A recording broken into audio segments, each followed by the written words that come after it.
एक शहर जहां हर ईंट में राज छुपे थे, और एक काजी जिसकी एक सोच कई जिंदगियों का फैसला बन गई।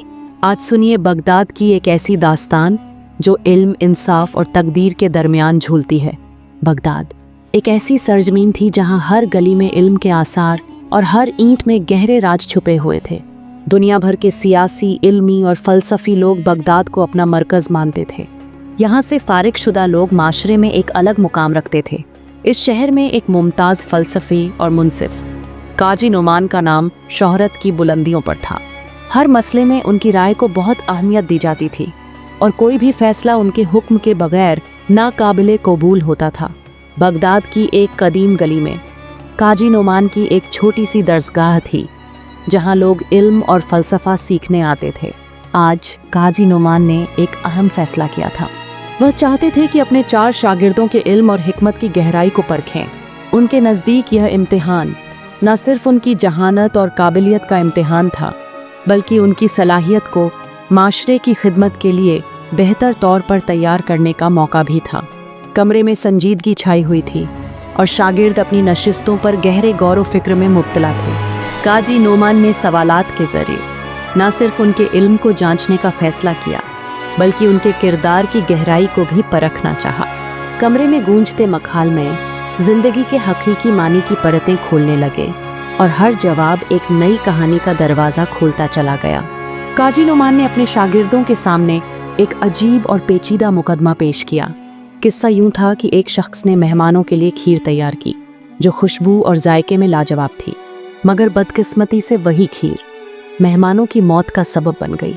तहकीकात से मालूम हुआ कि दूध लाते वक्त मुलाजिम ने एक चील के पंजों में फंसे सांप को देखा था और उस सांप के मुंह से झर के चंद कतरे दूध में गिर गए थे। काजी ने शागिर्दों की तरफ गौर से देखा और कहा, यह मुकदमा सिर्फ हादसे की नीयत का नहीं, बल्कि इंसाफ, नियत और जिम्मेदारी के उसूलों पर मबनी है।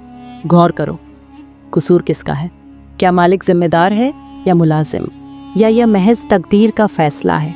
अपनी राय दलील के साथ पेश करो। शागिर्द संजीदगी से इस गैर मामूली वाक़े पर सोचने लगे। हर एक अपनी बसीरत के मुताबिक जवाब देने के लिए तैयार था। पहला शागिर्द एतमाद के साथ खड़ा हुआ और कहा, यह मुलाजिम की गफलत का नतीजा है। अगर वह दूध के बर्तन को ढंक कर लाता तो जहर के कतरे दूध में ना गिरते। उसकी लापरवाही ने मासूम जानों को मौत के घाट उतारा, लिहाजा सज़ा वही है। काजी नोमान ने उसकी बात को गौर से सुना और नरमी से जवाब दिया, तुम्हारी दलील में वजन है और तुम्हारा मतलब है एहतियात का दामन कभी नहीं छोड़ना चाहिए, लेकिन गफलत को सज़ा का सबब बनाना उस वक्त जायज़ होगा जब उसका मकसद बदनीयती हो। यह मुलाजिम का जुर्म गफलत का तो है, मगर यह ऐसा गुनाह नहीं कि उसे मौत की सज़ा दी जाए। पहले शागिर्द का जवाब उसके जहन के मुताबिक ठीक तो था, लेकिन गहरे जांच का मुकाबला नहीं कर सकता। काजी ने दीगर शागिर्द की तरफ देखा, क्या वो उनकी राय का इंतज़ार कर रहे थे? दूसरा शागिर्द संजीदगी से बोला, मेरी राय में असल जिम्मेदारी मालिक पर आती है। मेहमानों की मेज़बानी में एहतियात सबसे अहम है।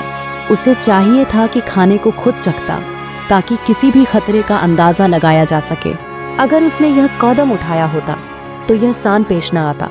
काजी नौमान ने शागिर्द की बात को तहम्मुल से सुना और मुस्कुराकर जवाब दिया, तुम्हारी सोच में एक पहलू है कि मेज़बान को जिम्मेदार का मुजाहिरा करना चाहिए, लेकिन क्या यह लाजमी था कि वह जहर का अंदाज़ा लगा सकता? अगर यह खाना मालिक की मौत का सबब बनता तो फिर जिम्मेदार कौन ठहरता? नियत और एहतियात में फ़र्क है, और नियत पर शक करना इंसाफ के उसूलों के खिलाफ है। इसलिए यह दलील भी मुकम्मल नहीं। काजी ने यह दलीलें रद्द करते हुए दीगर शागिर्द की आराएं जानना चाहा।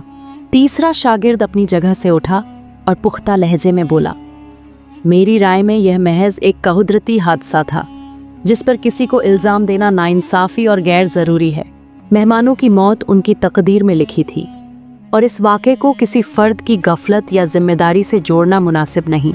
अगर मुक़द्दर की बात की जाए तो हर चीज़ तकदीर के साथ जोड़ी जा सकती है और इसी तरह फिर किसी पर सज़ा लागू नहीं होनी चाहिए, लेकिन तकदीर का जिक्र करना इंसाफ के अमल को गैर ज़रूरी हद तक महदूद कर देता है। यह दलील भी इंसाफ के उसूलों पर पूरी नहीं उतरती। काजी की नज़रें अब चौथे शागिर्द की तरफ थीं। शागिर्द अपनी गहरी दलाइल के साथ आगे बढ़ा और आहिस्ता से बोला, सबसे पहले हमें यह तय करना होगा कि इस वाक़े का गवाह कौन है। किसने चील को सांप ले जाते देखा? किसने दूध में जहर के कतरे गिरते देखे? अगर यह मंजर मुलाजिम ने बयान किया तो वह शक के दायरे में आता है।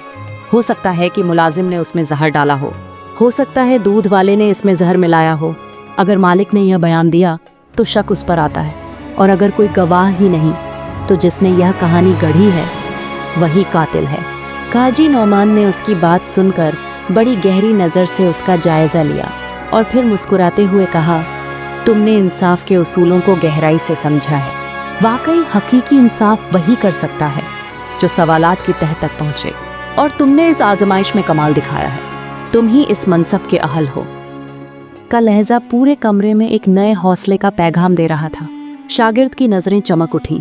काजी नौमान ने अपने शागिर्द की बसीरत की दाद दी और कमरे में बैठे दीगर शागिर्दों को गहराई से फ़लसफ़ा और मंतिक समझने का मशवरा दिया। उन्होंने कहा, इल्म वह खजाना है जो इंसान को न सिर्फ दुनिया की हकीकतों से आगाह करता है बल्कि उसे उसके अमल और किरदार का भी सच्चा रहनुमा बनाता है। लोगों में इल्म के साथ मोहब्बत का यह आलम था कि उस दिन बगदाद की गलियों में इस वाक़े का चर्चा आम हो गया। लोग न सिर्फ काजी की हिकमत को सराहने लगे बल्कि उसके शागिर्द की इंसाफ की बसीरत पर भी फ़ख्र करने लगे। उसे मुख्तलिफ इनामात और इकरामात से नवाजा गया। जब काजी नौमान बूढ़े हुए तो उन्होंने अपने काबिल शागिर्द को अपना जानशीन बना दिया। उस दौर में कहाजी का फैसला किसी लकीर की तरह होता था जिस पर तहक़ीक़ और मज़ीद जांच करना कानूनी खिलाफ वर्जी समझा जाता था।